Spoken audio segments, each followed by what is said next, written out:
es uno de los episodios más conmovedores, podemos decir, que ocurrió en la vida de Jesús. Tal vez hay muchos otros, pero de los que nos traen los evangelios, ¿no? Solamente vamos a tratar de explicar algunas cositas para entender más este cuadro. Fíjense, en primer lugar, para ambientarnos.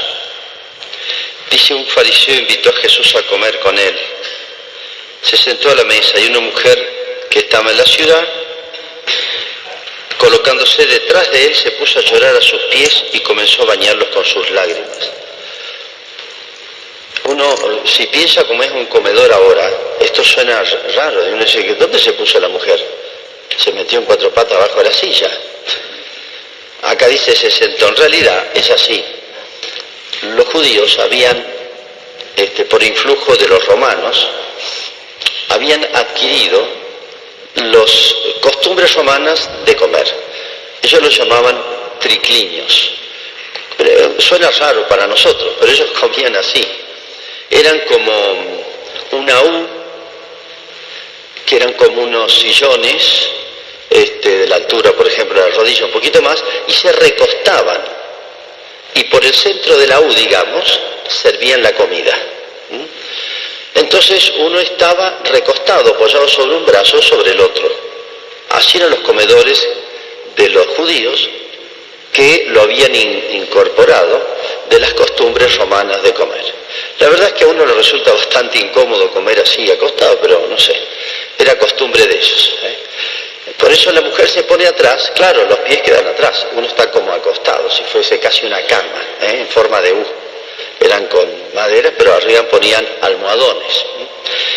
Bueno, otro detalle también es de costumbres que hoy no existen, obviamente, y que Jesús hace referencia a eso, es la costumbre de la hospitalidad de los antiguos, de los orientales. Esto era de los judíos, de todos los pueblos vecinos.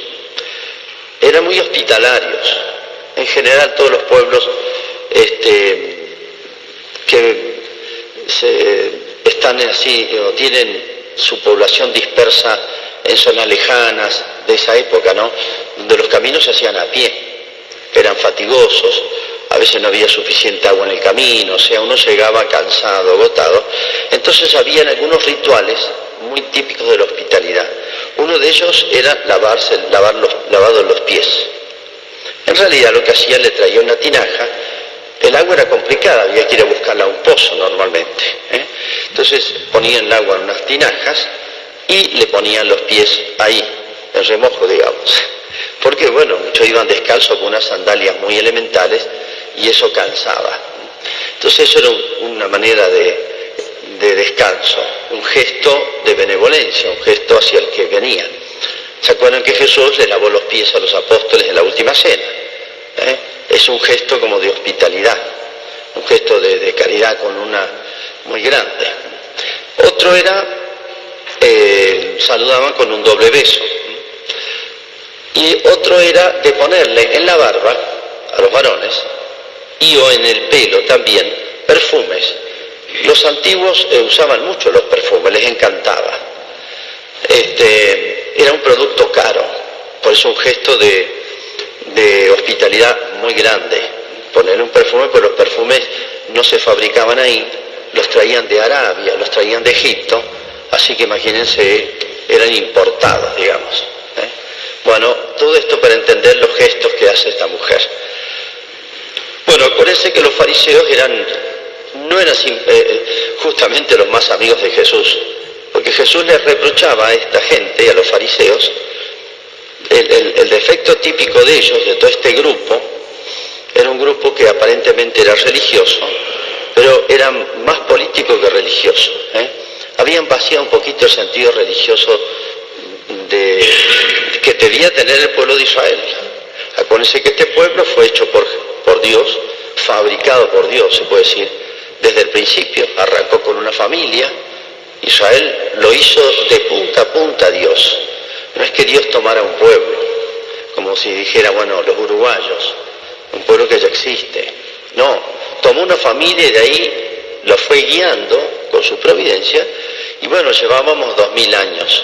Ese pueblo recibió gracias especiales porque ese pueblo debía dar de su propia raza a Jesús y reconocer a Jesús y difundir a Jesús por el mundo. Esa es la misión que tenía este pueblo. Es una misión única en la historia. Bueno, los fariseos, o mejor dicho, al tiempo de Jesús, habían perdido mucho el sentido religioso.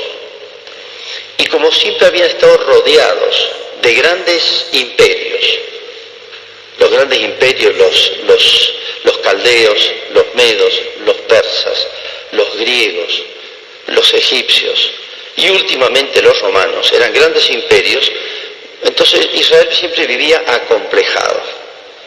En realidad, Israel valía mucho más que todos estos grandes imperios, pero claro, Israel era chiquitito, más chiquitito que el departamento de Malargüe, es menos de la mitad de Malargüe, así que imagínense ante estos imperios gigantescos, con ejércitos, con una arquitectura maravillosa,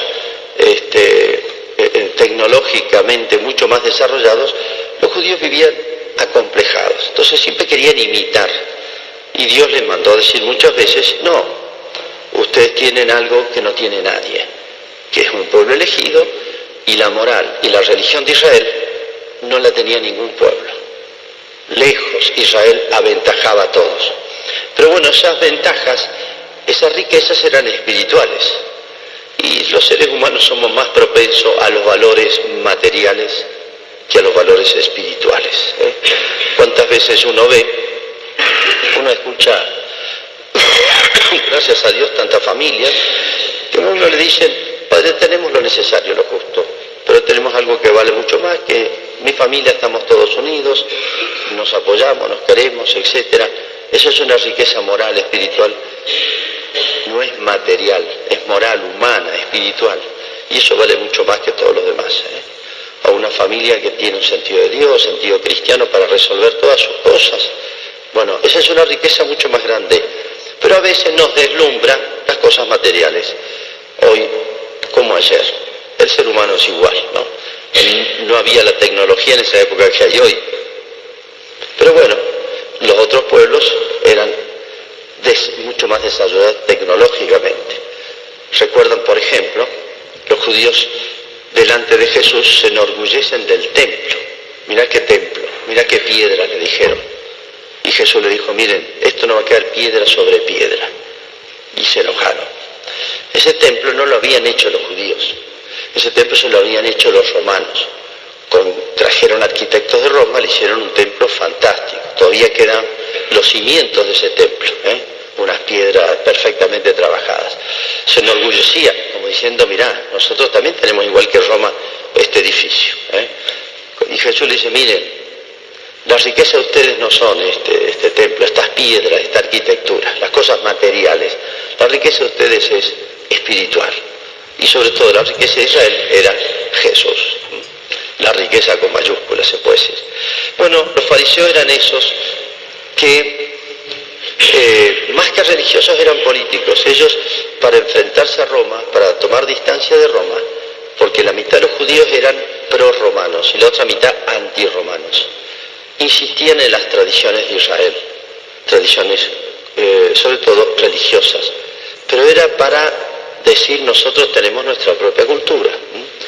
En cambio los saduceos estaban contentos de haber sido anexados a Roma, pues estaban como protegidos y gozaban todos los beneficios de este gran imperio romano. Pero Jesús les criticaba a los fariseos de formar la religión. Ellos se gloriaban de ser los hombres auténticamente, se gloriaban de su religiosidad. Y Jesús les dice, más o menos, con muchas palabras distintas, pero le dice, miren, lo de ustedes es puramente exterior. La religiosidad verdadera consiste en cosas mucho más profundas del alma que lo que ustedes creen que es cumplir ciertas prescripciones, ritos, etcétera, puramente exteriores. Y aquí va a tener Jesús una oportunidad muy linda de demostrárselo. Jesús no perdió ninguna oportunidad, con mucha delicadeza, fíjese el modo de tratar de Jesús, con mucha delicadeza hace bien a todos. Vamos a ver un poquito. Este hombre, fariseo, era como un grupo, ¿no? Este hombre dentro de los fariseos se ve que ha sido no de lo peorcito. Primero, Jesús los había tratado bastante duros. Y sin embargo lo invita a comer a Jesús. Lo invita a comer. Se ve que una beta, la gente no es ni puramente buena ni puramente mala. Somos una mezcla. Un poquitito más de una cosa y un poquitito más de otra. Somos una mezcla. O pasamos distintas etapas en la vida. Este hombre tenía cosas buenas. Bueno, lo invitó a Jesús. Para un fariseo esto era una cosa muy, no sé cómo decirlo, si audaz, porque con esto quedaba mal con todos sus hermanos, todos sus amigos, todos del clan de los fariseos. Quedaba pésimo. Lo habrán reprochado toda la vida. Así que vos sos amigo de Jesús. Bueno, eso estaba muy mal visto entre los suyos. Cristo le acepta y lo habla y charla con él. El hecho que Jesús le acepte la invitación ya habla bien de él, que lo conocía. Pero fíjense los defectos, muy claros. Uno, no lo recibe haciéndole todos los gestos que eran costumbre entre los judíos de hospitalidad. Jesús se lo dice: mirá, vos no hiciste esto, ni esto, ni esto. Muchas veces no nos damos cuenta de nuestros defectos, pero de afuera sí. Como decía un amigo mío, si querés conocer tus defectos, preguntáselos a tus enemigos, no a tus amigos. Bueno, fíjese, este hombre, son pequeños defectitos, claro, no es gravísimo lo que hizo este hombre, pero demostraba que tomaba distancia a Jesús. Lo invitó, pero no quería demostrar que era muy amigote de Jesús, porque iba a quedar mal, le iban a reprochar, estaba mal visto entre sus hermanos, sus amigos. Eso es un defecto del que se lo hace ver Jesús con mucha delicadeza. Fíjate, vos criticás a esta mujer y obró mejor que vos. Segundo lugar, piensa mal de Jesús. Dice: si este fuera profeta, o sea, le está tomando examen a Jesús, en otras palabras. Lo invitó a Jesús, algo de honesto, de bueno, buscaba la verdad, me parece, si no Jesús no hubiera ido. Si hubiera sido pura mala intención, no hubiera ido Jesús. El hecho que fuera y le hablara es porque vio que en este hombre podía lograr algo, y creo que lo habrá logrado. Pero este hombre, otro defecto es que piensa mal. Si este fuera profeta, sabría quién es esta mujer. Si este fuera profeta, ya Jesús ha dado muchísimas pruebas de que sí es profeta, o sea, puede ver. Profeta significa aquel que habla en nombre de Dios, ¿no? Ve con los ojos de Dios, por una gracia especial de Dios, ¿no? Eso no es natural, eso no es un poder humano que si uno desarrolla. Y en tercer lugar, fíjese, no es bueno este hombre, es muy duro con la mujer. O sea, era una característica de estos hombres y ese efecto es su falsa religiosidad. Si hay una característica de la falsa religiosidad y al revés, si hay una característica de la verdadera religiosidad, son las obras. Las obras buenas demuestran que hay un alma buena y un alma que tiene sentido de Dios. Y si hay obras malas en la vida, no le den vueltas a la cosa. Aunque uno tenga lleno de santos la casa, no hay sentido de Dios, no hay unión a Dios, no hay inspiración de Dios en esa vida. Entonces Jesús le reprocha con las obras. Bueno, fíjense, vamos a verlo a Cristo en acción. Le da oportunidad a este hombre, hace todo un razonamiento con él. Fíjense la delicadeza. Le dice: tengo algo que decirte, Simón. Se llamaba Simón el fariseo. Di, maestro, un prestamista tenía 2 deudores. Le hace toda una comparación, una manera muy común entre ellos de explicar las cosas, hacer estas comparaciones, una especie de parábolas. Entonces Jesús, fíjense, esta mujer era una pecadora. Sí, Jesús dice que sí.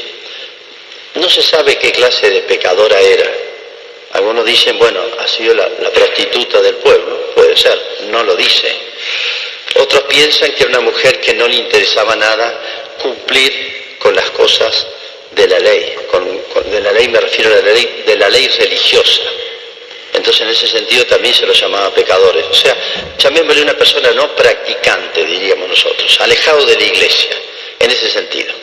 Sea lo que fuere, Jesús reconoce que una mujer que estaba alejada de Dios por sus obras. Pero acá lo más notable es que esta mujer se ha convertido. Y su conversión es tan grande, y su gratitud con Jesús es tan grande, que fíjense lo que hace algo hasta vergonzoso, se pone en evidencia, se mete en la casa y ella nadie lo invitó, o sea, se mete no a comer, se pone en público de manifiesto de sus pecados, pero sus pecados los cuales ya están superados. Y se da cuenta que se lo debe a Jesús. Aquí nos faltan datos. ¿En qué momento esta mujer se ha encontrado con Jesús? ¿Le ha perdonado los pecados? ¿Ha hablado con ella? No sabemos. Esta no es María Magdalena, ni es María la hermana de Lázaro. Son tres mujeres distintas. Esta mujer, cuya historia lo cuenta solo San Lucas, nunca se da el nombre. Algunos dicen porque cuando Lucas escribió el Evangelio esta mujer vivía y no la ponen en evidencia. Van a decir, vos sos la famosa pecadora que está en el Evangelio. Algunos dicen que por pudor por eso no pone su nombre. Lo que sea, pero en esta mujer hay una conversión auténtica.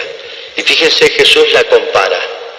Para este fariseo, una de las características de los fariseos, y era por su falta de religiosidad verdadera y auténtica, es que eran muy duros con los demás y poco exigentes consigo mismo. Y es otro defecto que solemos tener. Todo ser humano, cuando es muy duro en los juicios para juzgar a los demás, la vida ajena, es muy ciego o demasiado laxo o demasiado misericordioso para consigo mismo. En cambio, las personas que son exigentes consigo mismas, en su vida, en sus obras, en todo, son misericordiosos con los demás. Es siempre inversamente proporcional. Entonces, esta dureza hacia esta mujer, que en vez, fíjense, todo el mundo tendría que alegrarse, porque esta mujer pasó a una etapa de su vida mucho mejor. Y fíjense qué gesto hermoso hace. Era para alegrarse, para felicitarla, para alegrarse con ella, para tener otro motivo para el banquete, para festejar. En cambio este hombre, el fariseo, es duro con ella, es una pecadora. Pero se acaba de convertir, ya ha dejado de ser pecadora. Fíjense, no es capaz de ver la belleza y la grandeza de un alma que de alguna manera la ha renovado totalmente Jesús. Y por otro lado, esta mujer le agradece a Jesús. Descubre más a Jesús, esta mujer, conoce más a Jesús, entiende más a Jesús, esta mujer que era tal vez despreciada en el pueblo. Y así lo dice este hombre, es una pecadora, como diciendo, todo el pueblo la sabemos, todos la conocemos. Esos personajes que hay en todos los pueblos. Y sin embargo, esta mujer vale más que este hombre. Fíjense lo que es capaz de hacer el auténtico acercamiento a Cristo y aprovechar ese tesoro que tenemos los cristianos que se llama Jesucristo. Esta mujer, aunque era poca cosa en la sociedad, tendría faltas, y si son faltas son voluntarias, o sea, no ha dejado de ser culpable las faltas de su vida, pero sin embargo, como acercándonos a Jesús podemos empezar todo de nuevo. Esta mujer, de aquí en adelante, como pasó también con María Magdalena, una persona despreciable ante Dios, después de su conversión pasó a ser una mujer extraordinaria. Y Jesús le hace un elogio, tus pecados te son perdonados, vete en paz, etc. Jesús le concede esa gracia y le hace hasta un gran elogio por lo que ha hecho. Ese perfume que derramó, y yo diría, tiene un modo femenino de expresar el agradecimiento. Que el agradecimiento es otra actitud rara entre nosotros y es un gran acto de justicia. Le está agradecido a Jesús por una cosa espiritual, no porque le regaló algo material. Darse cuenta de esto supone un alma fina, supone un alma con sensibilidad espiritual. Y lo expresa al modo femenino, el llanto. Las mujeres siempre lloran, ¿no es cierto? Bueno, esta llora de contenta. Le besa los pies, que es el gesto más común, que las mujeres agradecían, un gesto de amistad, un gesto de afecto. y perfume. Pero la verdad es que volcar el perfume y desperdiciarlo, entre comillas, para una mujer un perfume vale mucho, lo aprecia mucho más que un varón, se puede decir, y sin embargo derrama este perfume, lo pierde para Jesús, este derroche hace. Así que bueno, todos estos gestos son expresión de un alma extraordinaria, hermosa, a quien Jesús le cambió la vida, pero ella se dispuso para eso. Finalmente, para sacar provecho a este cuadro, a este episodio, nadie en el mundo, en la historia, por pecador que sea, debe temer acercarse a Jesús, que está en su iglesia, debe temer acercarse a Jesús porque siempre a uno le va bien. Y Jesús no tiene repugnancia de nadie, como la tenía este fariseo. Esto es un defecto humano, seremos nosotros así. Pero no pensemos que Jesús es como nosotros, menos mal. Jesús no lo rechaza a nadie. Nadie tema acercarse más y más a Jesús, porque va a descubrir lo que descubrió en esta mujer y va a ganar todo lo que ganó esta mujer. Hacemos ahora nuestra profesión de fe. Creo en un solo Dios,